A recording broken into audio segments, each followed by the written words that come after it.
Кадровые перестановки. Президент Таджикистана Эмомали Рахмон произвел ряд кадровых перестановок.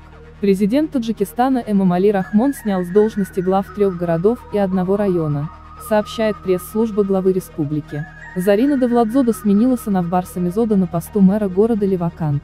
Амирхон Курбанзода, который ранее работал заместителем председателя Хатлонской области, назначен мэром города Истаравшан вместо Бахрома Инаяцеда. В свою очередь, Бахром Инаяцеда сменил на посту мэра города Куляп Амонула Хайрула.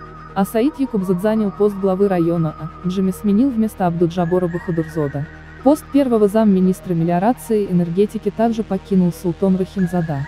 Его Рахмон назначил послом Таджикистана в Индии. Напомним, 10 апреля президент также произвел кадровые изменения в руководящем составе Министерства иностранных дел. А в октябре прошлого года Рахмон произвел кадровые назначения в антикоррупционном ведомстве и пограничных войсках страны.